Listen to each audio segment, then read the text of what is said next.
So somebody asked me how do you examine for Quincke's pulse. So once somebody had answered that, you can keep a glass slide and you can observe for the pulsation. This is first one. Then second one, most commonly we don't get glass slide and all in the bedside. What we do is we just take the nail of the patient. If this is the patient's nail, I'm just going to put a slight pressure with my nail, okay, so that we both have a little bit of blanching of the nail. So both my nail also should be a little bit white and his nail also should be white. Mild pressure I am going to put over his nail. Then I will appreciate that with each heartbeat there is going to be a slight redness or like flushing, blanching, flushing and blanching. So I am just going to put pressure with the tip of my nail just like this, so that both our nails will be blanched. So patient's nail as well as examiner's. Instead of a glass slide, this is the more easier method for your bedside examination. Okay. So precordium, as we said, it is a, in case of aortic regurgitation we were discussing, precordium is hyperdynamic, then displacement is out and down, then S1 can be again same loud bar soft, because loud can be due to your mitral valve involvement. Aortic regurgitation is there, even there can be associated mitral stenosis can be there. So it can be loud bar soft, both can be there. Soft can also be there, loud also there. So these are both the things are possible. Then what happens to S2?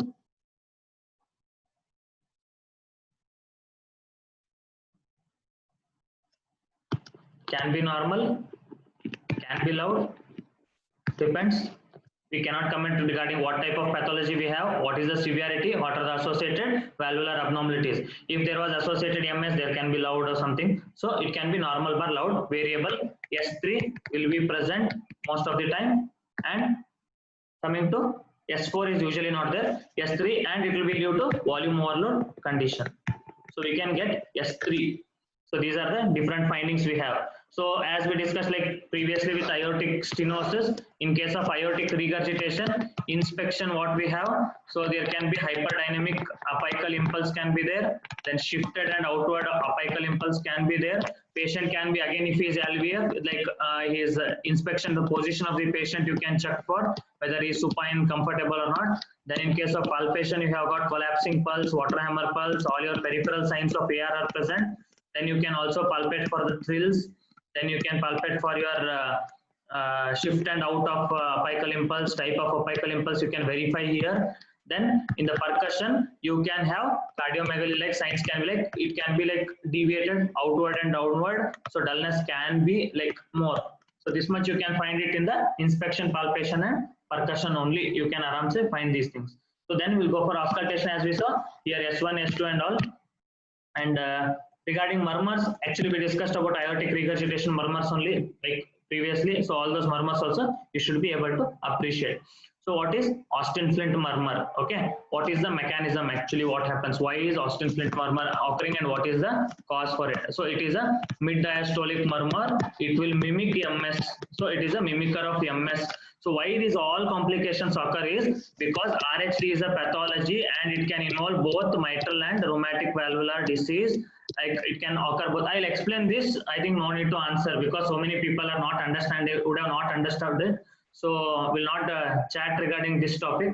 I'll explain it so that everyone will understand. Okay. RHD is a pathology which is affecting both your mitral and aortic valve. Okay. There can be MS, there can be AS, there can be MR, there can be AR. So many things can be there. So most of the time what happens is MDM of MS and Austin Flint murmur, they can coexist in the same patient, or there can be no MS but only Austin Flint murmur. So many possibilities are possible.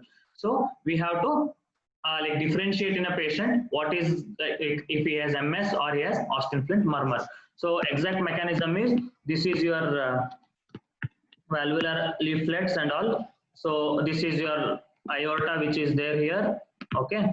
And this is your LV and this is your LA. So what is happening in mitral stenosis is there is a small stenotic opening here. That's why you're going to have a MDM, mid-diastolic murmur. In case of aortic regurgitation, what is happening is the regurgitant blood is going to fall like this and it is going to temporarily, it is increasing the volume here, and the jet of the blood is also going to push the leaflet slightly upward, causing a functional stenosis like state. Okay, it is going to mimic MS only because of the regurgitant volume which is coming down back from the aorta. It It is just pushing the leaflet which was open like this. There was actually no MS, but it is going to push like this, and that is going to cause your functional MS-like state. MS-like phenomena it is going to cause. That's why you're going to have a mid-diastolic murmur can be possible. And there is something like pre-systolic accentuation which we get in your MS can also be possible, because LA is going to contract against the partially closed valve, or there is a stenotic like lesion which has been formed due to partial closure, and LA contraction is going to push that at the end of your LA contraction. So that is going to cause your pre-systolic accentuation. So it is also possible. So it is very similar to MS. So how do you differentiate between a Austin Flint murmur and a mitral stenosis murmur? So these are the important points. If you want, you can take the screenshot after we fill it. Mid-diastolic murmur is present in Austin Flint murmur also. It is present in your MS also. Okay, there is a pre-systolic accentuation present only in case of mild, not mild, moderate to severe cases only we get it, and here like we get it all the time. Okay, moderate to severe cases, and here we'll get, but whereas absent in very severe. Okay, absent in very severe AR. Okay, it is not there. Then Austin Flint murmur starts with a, here can anyone tell this? This one you can fill. What is the sound with which Austin Flint murmur starts? It starts with a, I'll give the clue. Which one is with S3 and which one is not with S3?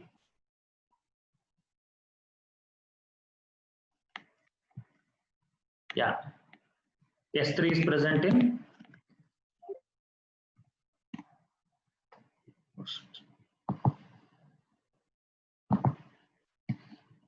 Austin MDM is present in both, and pre-systolic accentuation is present in only to mild to moderate, and this is present here. It starts with a clicks here, and this will be usually with S3.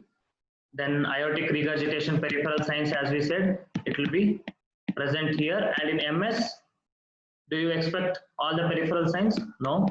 S1, what happens to S1 in case of AFM and MS? Austin Flint murmur, S1, what happens? MS is loud, it can be normal bar, loud if associated with MS.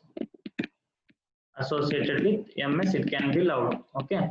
Next, atrial fibrillation is seen more common in MS or Austin Flint murmur? AF, atrial fibrillation. MS is more associated with atrial fibrillation, usually not associated with atrial fibrillation. What is the type of apical impulse you get in MS and Austin Flint murmur? Austin Flint murmur is due to what type of lesion? It is due to AR. So AR will cause what type of apical impulse? It will cause usually hyperdynamic. Whereas MS we have a tapping type of S1 or tapping apical impulse or normal apical impulse. RV heave. So where you can expect RV heave? Like right ventricular heaving is present more in MS, whereas it will present, and whereas RV heave is not common in Austin Flint murmur. And amyl nitrate, what happens? I'll tell you the mechanism what happens, then you can answer here. Amyl nitrate is a inhalational compound. Whenever you inhale that, there is a vasodilatation and tachycardia is there. So what is the effect of amyl nitrate on Austin Flint murmur and MS murmur? On inhalation, there is a vasodilatation and easy flow of the blood. So with amyl nitrate, what happens? When you inhale it, there is a reduced murmur, like a reduced resistance to flow of the blood from LV outside. So Austin Flint murmur decreases, whereas in case of MS murmur, it increases. Okay, increased murmur in MS. See, we'll discuss again here. MDM murmur is present in both of them, and pre-systolic accentuation also can be present in both of them. There is a starting with the clicks are present in case of Austin Flint murmur, and MS will usually have S3 can be present. Okay, then in case of your aortic regurgitation, signs are prominent in case of Austin Flint murmur, and in case of MS we don't find it. Now I'll ask one question here which we have discussed here. If the patient is having Austin Flint murmur, like not Austin Flint murmur, he is having AR, okay, but he doesn't have Austin Flint murmur, what does it mean? If a patient is having aortic regurgitation valvular lesion he has, but there is no Austin Flint murmur or there are no peripheral signs of AR.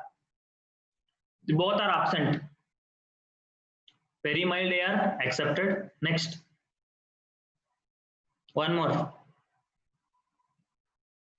If the patient is having LVF, as we discussed previously only, as the failure goes on occurring, the bounding pulse pressure which is there in the pulse, okay, that is going to decrease, okay, the pulse pressure is going to come normal. As we discussed previously, once the pulse pressure is going to be normalized, the peripheral signs of AR goes on decreasing. So in case of very severe MS, very severe aortic regurgitation, we don't get Austin Flint murmur, extremely severe or extremely mild or associated with LVF. So three conditions we don't get Austin Flint murmur like aortic regurgitation. So this you should remember. S1 will be loud in case of MS, but whereas it can be normal in case of Austin Flint murmur. Atrial fibrillation is a more characteristic finding of MS, and atrial fibrillation is usually absent in Austin Flint murmur. Type of apical impulse, as we discussed, a normal or tapping type of apical impulse, whereas it is a hyperdynamic in case of aortic regurgitation and Austin Flint murmur. RV heave, because MS is going to cause early pulmonary artery hypertension. There is a early formation of right-sided ventricular and pulmonary dysfunction. That's why you get a right heaving more prominent in MS. Whereas in case of AR, because of the intact valve, if there is associated MS or something or MR, then it can be possible. But classically, we are discussing only AR. If we think patient is having only AR, then mitral valve is intact. Okay, that's why the back pressure is not transmitted that easily. That's why pulmonary hypertension and RV heaving are not seen on very late manifestations. Then amyl nitrate, somebody told, repeat once again. So there is amyl nitrate. What happens when you inhale the amyl nitrate? There is a vasodilatation. Once there is a vasodilatation, there is a reduced resistance for LV outflow. Okay, vasodilatation is occurring systemically because it's an inhalational agent, it is going to distribute. So whatever the blood is being pushed by the LV, regurgitant quantity will be less. Okay, regurgitant quantity is less. If the regurgitation quantity is less, Austin Flint murmur is reduced, because as we saw, Austin Flint murmur mechanism is only due to the regurgitant blood flow which was coming. So if this is the blood and this is their mitral valve, this is the regurgitant blood or jet is only going to cause your functional stenosis. If there is a reduced AR secondary to amyl nitrate, Austin Flint murmur decreases. And in case of MS, what happens is, because there is a peripheral vasodilatation, compensatory tachycardia also starts. That tachycardia is going to cause your increased murmur of your MS. Okay. So this is the reason for amyl nitrate changes. If you want to remember, otherwise no, this is not for your level, because this is a part of your differences table. I am telling it is for PG level only. If you want to remember, otherwise forget it. I think these many are more than sufficient. Austin Flint murmur and mitral stenosis. So I think apart from this, I don't want anything else like regarding AS and AR to be learned for you people at least. These are more than sufficient. We have so many other things like how do you assess for the severity, what are the pressure changes with what amount, all those things. It is not much required for you people. Anything doubt here regarding these AS, AR?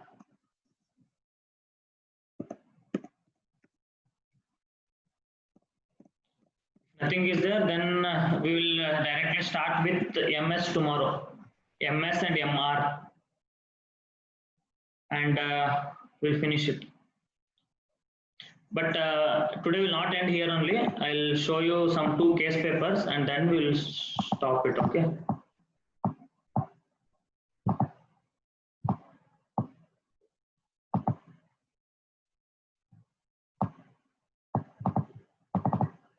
I think I have not labeled, I think, okay, let me see.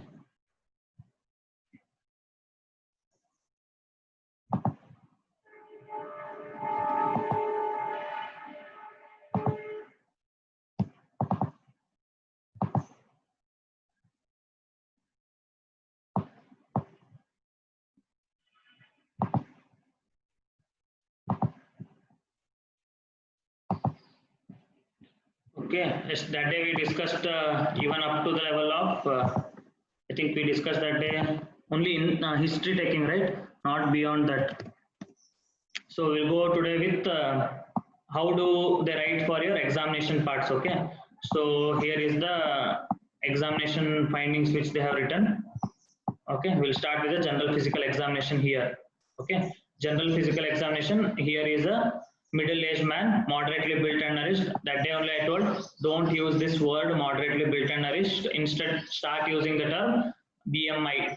And if you are asked for questions regarding BMI, put the BMI. Okay, don't write this. Only you can write moderately built and nourished if the patient is bedridden, he is not able to get up and all those things. Then you can use these words, but you should be able to tell what is built and what is nourishment. Other than that, nothing much like, but preferably write height, weight, and BMI.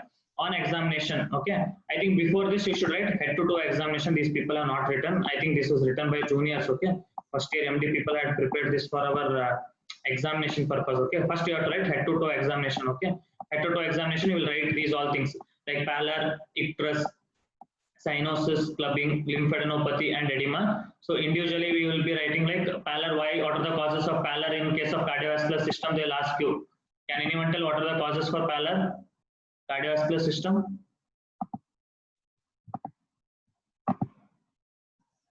CVS causes for pallor: anemia, shock. Then MI can cause pallor. No, that only. MI is again shock. LVF can be okay, not very classical. Infective endocarditis usually will cause pallor, and there can be massive pulmonary hemorrhages or hemoptysis can occur secondary to your cardiovascular diseases. That can also be causing your pallor. Icterus is most of the time it is due to icterus, causes of icterus in CVS. Right ventricular failure, hemolysis. Why hemolysis?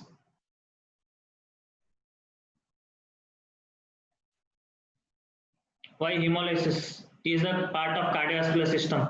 Hemolysis, I put it as a hematological system.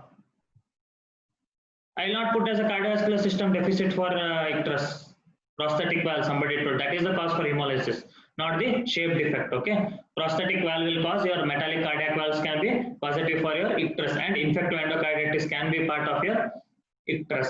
Then fundoscopy, we would look for your signs of your infective endocarditis, your diabetes, your hypertensive changes, or your aortic regurgitation. One of the sign was there. What was that sign? Just now we discussed in fundus.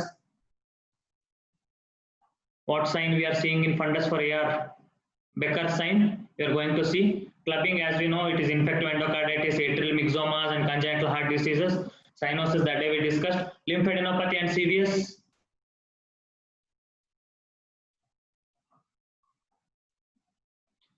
I have only one answer. Apart from that, I also don't know. No, CHF is not causing lymphadenopathy. No, infective endocarditis not. Only one answer was told every time in our seminar also. It was tuberculosis. You are having tubercular pericarditis that can cause your cervical lymphadenopathy. That was the answer which was expected from all of us. TB TB pericarditis. Other than that, I also don't have any answers for lymphadenopathy and CVS. Okay. Then edema, as you know, it is for your bilateral or unilateral edemas, and all this is there. And we'll come directly to our cardiovascular system per se examination. So here we have pulse is 84 beats per minute, regular, normal volume, and no radial, radiofemoral, no special character. I think this you are not supposed to mention. Somebody has mentioned it. Arterial wall, like not specifically, we do not mention like that. All peripheral pulsations felt equally and bilaterally. I think this much is equal. Rate, rhythm, volume, condition of the vessel wall, delay, and all peripheral pulses are felt. JVP, it is like not raised, like you can write. It is not raised, you can write. Otherwise, you can write centimeter also. Inspection, trachea, apical impulse, fifth intercostal space, and no pericardial bulge, no scars, no sinus, no other visualized pulsations have been seen. If they want, you can write about chest wall deformities also. You can mention here. No chest wall deformities also you can write. So palpation, apex beat is at fifth intercostal space, 1 centimeter medial to mid clavicular. Trachea, like tapping in character, trachea is central, and there is no palpable second heart sounds, no thrills. Epigastric pulsations are absent. So this much has been mentioned. Percussion, they have just done the right and left second intercostal space for pulmonary artery hypertension. Apart from that, they have not auscultated for cardiac borders. Okay, they could have done because what you have written here is regular pulse rate. So there is no evidence of atrial fibrillation. You could have done, but they have not done it. Okay. Then auscultation, mitral area, S1 and S2 are heard. There is loud S1. There is a low pitched, rough, rumbling, mid-diastolic murmur with opening snap, grade 3 murmur, best heard over the apex with the bell of the stethoscope in left lateral position and breath held in expiration. This is the classical line they expect from everyone in answers. So with the breath held in expiration, tricuspid area, same murmur heard with less intensity. What does it mean? Like in this case, we can't tell the diagnosis on inspection and percussion, sir. See, here what is there? Pulse is normal and no nothing is there. Here inspection trachea, nothing is there, and apex palpation, nothing is there. Then palpable second heart sound there. Loud S1 also they are not mentioned here anywhere. Okay. Then epigastric pulsation is not there. Percussion they have done here, right and left is resonant. Okay. So you are looking here at everywhere it is normal. See, pulse is normal, no radio-radial, JVP is normal, trachea is central, and there is the apical impulse is this much, this much, this much. So many things we have done here. See, if this is the examination which is given to me, then I will tell this is a normal patient. But now come here, because you started from here, right? Breathlessness since 2.5 months, cough since 2.5 months, palpitation since 2.5 months. So now correlate these three findings with your inspection, palpation, and percussion. We have 4 diseases now: aortic stenosis, aortic regurgitation, pulmonary like mitral stenosis, and mitral regurgitation. What are the different things which you can get? If it was a mitral regurgitation, we'll go MS as the last one. What you could have got in case of mitral regurgitation? Can anyone tell? If it was a MR. Inspection, what you are going to get in MR? Will come to diagnose. I'll see. If it was acute MR, okay, if it is acute MR due to valvular rupture, myocardial infarction, papillary muscle dysfunction, traumatic valve rupture, then the patient would be very, very symptomatic and he will be very breathless because the non-compliant LA, it is not going to accommodate the regurgitant blood volume. He will be very dyspneic and he will be very unstable and he may even eventually die also before coming to hospital. So it cannot be acute MR. In case of chronic MR, at least you will be having pulse. Pulse, you may have some amount of high volume pulse may be present, or it may be normal volume type of pulse. MR may be associated with atrial fibrillation. It can be there or it cannot be there. So this is one of the things which you can help here. Then third one is your pulmonary artery hypertension can be present. Okay, it can be present, it cannot be present. Third, which is again going similar. Apical impulse cannot be tapping most of the time. At least it will be like hyperdynamic can be possibility is there. So this much at least you can have. So it can be chronic MR. This is the one possibility which we can have up to here. Okay. Then anything else you want to look here in case of MR? Anybody? Anything else you want to look in case of inspection, palpation, and percussion?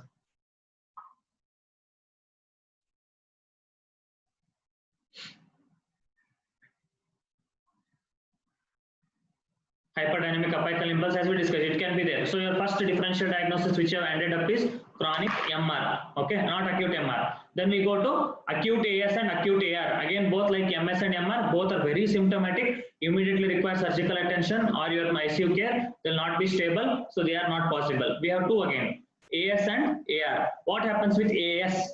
There can be again complaints may be there, like it will go first page only will change. It can be associated with syncope or angina or fatigability are the most common, like reduced work exercise. So these are again going in your favor for your AS and MR. Fatigability and all goes in favor of MR. So AS and MR are there. Syncope history usually is not there. Then when you come to your examination, you are having pulses parvus et ardus, slow rising type of pulse you have. You will be having most of the time your impulses like your carotids, there may be three which are palpable.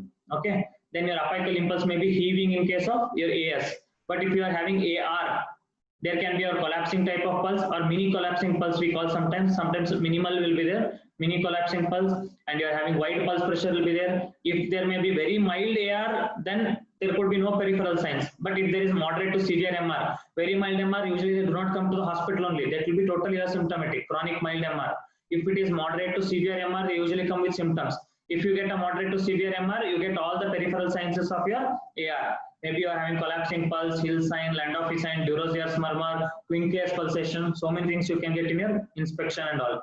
Then in your apical impulse, you will be having heaving, hyperdynamic, shifting can be possible. In your palpation, you can have a aortic murmur thrills you can palpate in your aortic stenosis as well as your regurgitation. So these are all the different things which you get in your aortic areas, and your history goes First thing only. History for aortic goes something different, and your mitral also goes something different. That is your first correlation. Then second correlation.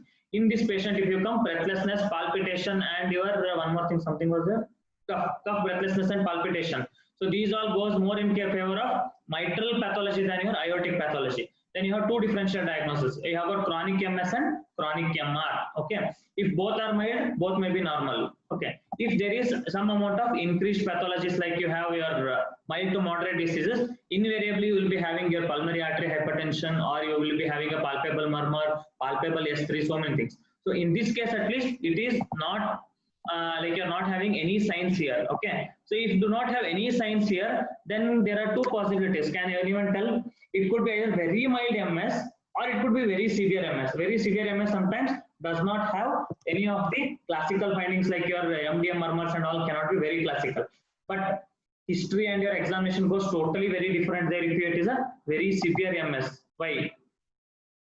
AF can be there, KF cannot be there. The patient will be very symptomatic, very highly symptomatic in case of your severe MS. But if it is a very mild MS, you will be not that symptomatic. Patient can be in pulmonary edema if he is in mitral stenosis. Okay, he can be in RV if it is a very severe MS. He can be having classical malar flush. He can be sometimes in cyanosis also in case of MS. Patient will be unstable. So we have two diagnoses left now: chronic MR or mild to moderate MS. These are the two diagnoses we are left. So by this stage, we have eliminated most of the other valvular pathologies. So we have got only two pathologies here. And here, I think in palpation, I don't remember what they have written. 1 second. Did they mention about this one? Like parasternal heave?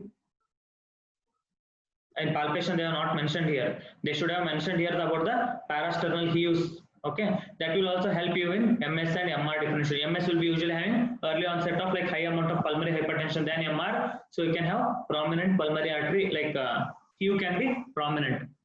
That's also important here. Now percussion they have written is normal. So only two possibilities we have: mild to moderate MS or chronic MR, which is mild to moderate again. Because if it was a severe MR, then you could have got a palpable thrill for MR. Otherwise, you will not get a thrill. So again, you are having only two diagnoses left. So you are now taking the help of auscultation just to finalize the diagnosis. So you are having your low pitched murmur in your MS. So it is classical MS they have given. So again here he gives the tricuspid area, same murmur heard with less intensity. What does it mean?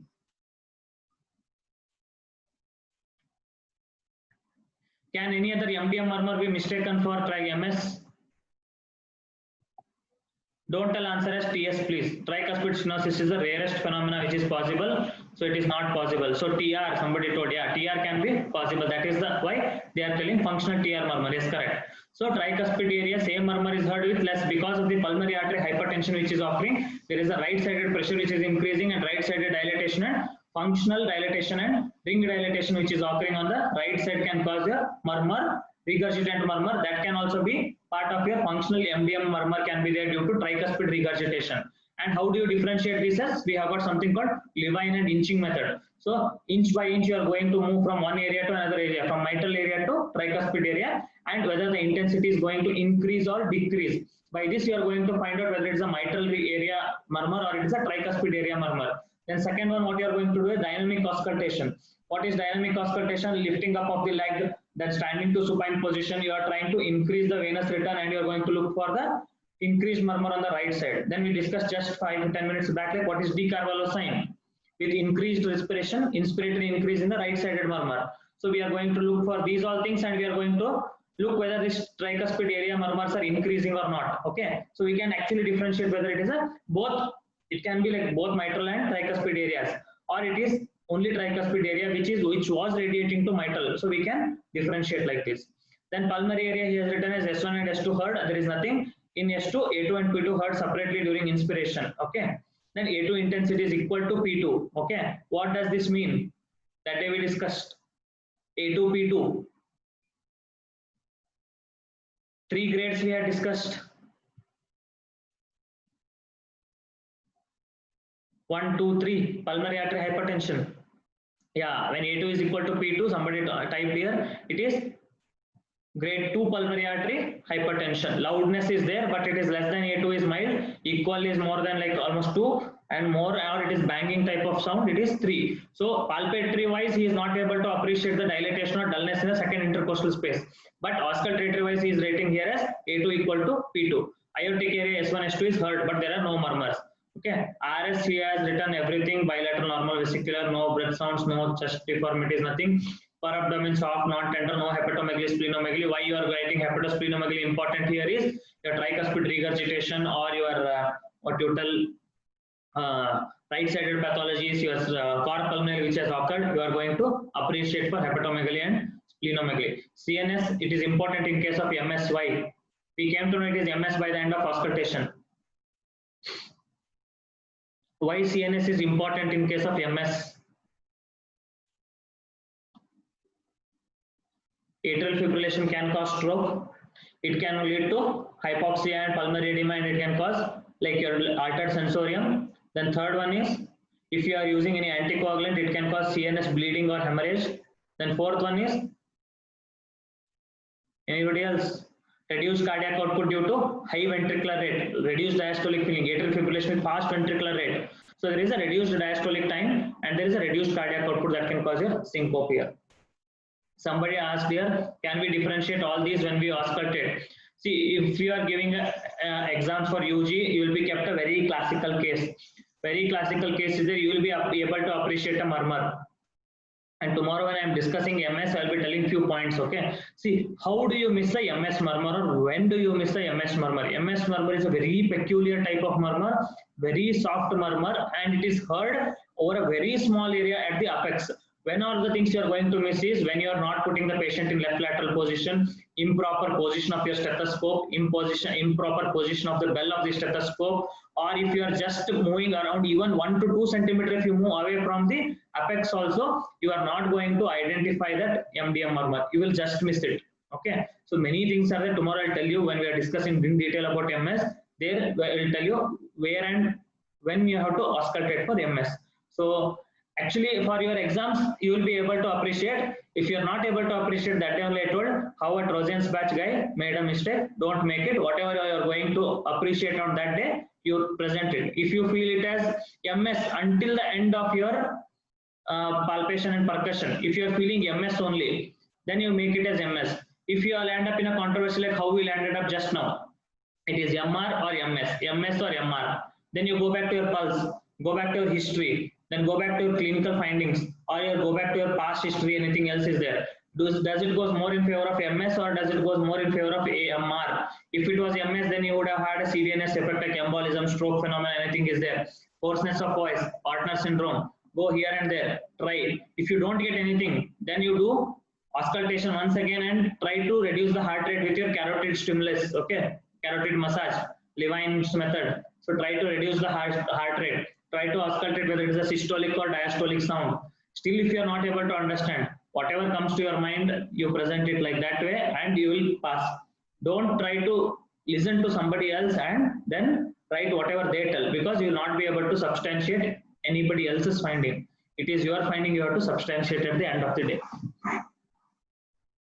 Then higher mental function is normal. So diagnosis is valvular heart disease with severe mitral stenosis. Okay, rheumatic etiology in sinus rhythm, NYHA class 3, because we did not discuss about the history today, only we discussed that day. That time during your examination I told, if it was a patient like we have two diagnoses, either it is a very mild MS or very severe MS.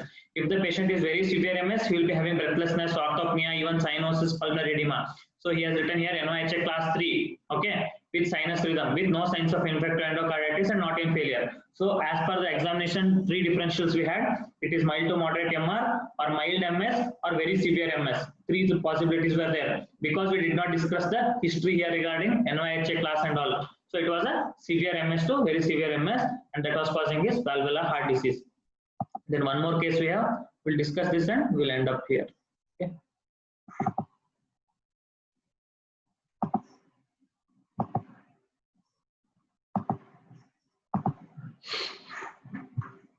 So history wise, what he has, I think same only we opened.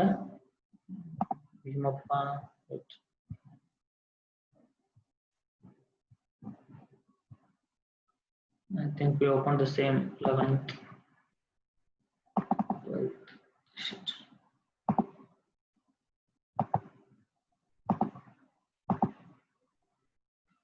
Okay. Chief complaints are breathlessness in 10 days and coughs in 10 days. It is having some acute type of history he has. Okay. We directly go to the examination. We don't want anything else. We'll try to diagnose here only. Okay. See, now the patient is here. They have nicely, they have marked so many findings they have.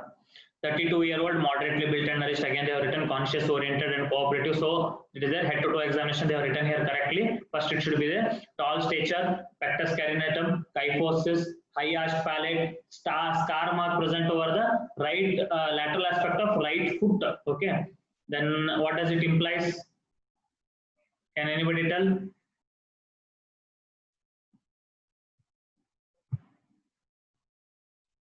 CABG answer, yes, correct. So there is some right foot laterally, there is some scar marker. Maybe he might have taken for venous grafting have been done, I think. Yes, it is a Marfanoid like feature, it is not Marfan's. Don't tell anywhere like Marfan's without having the evidence for your Marfan's. Always tell it is having a Marfanoid features are there.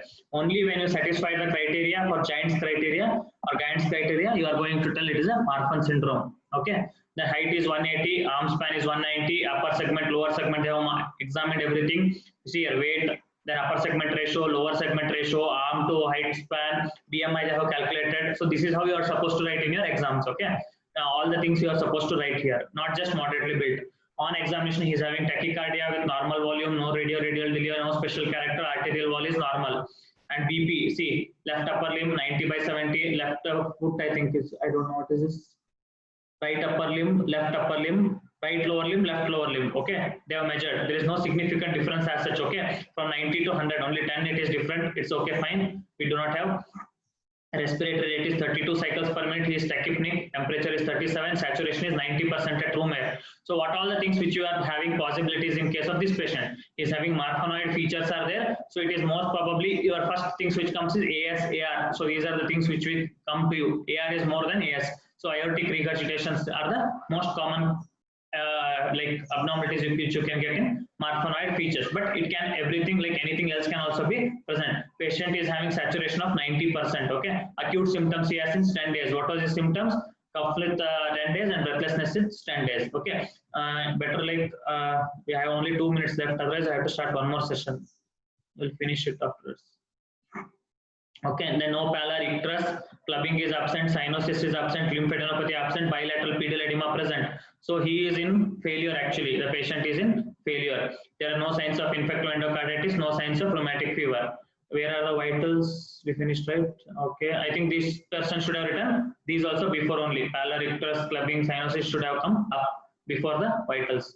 Then cardiovascular examination. Trachea is central, pectus carinatum is present, left supraclavicular pulsations are present. What does it in like tell you? Supraclavicular pulsations are sign of aortic. What does supraclavicular pulsation tell? That day we discussed ectopic pulsations.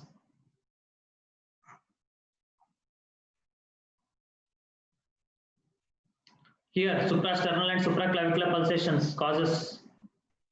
Suprasternal we have aortic aneurysm and thyroidema artery. Supraclavicular we have aortic aneurysms, subclavian artery aneurysms, right-sided aberrant aorta, or it could be due to your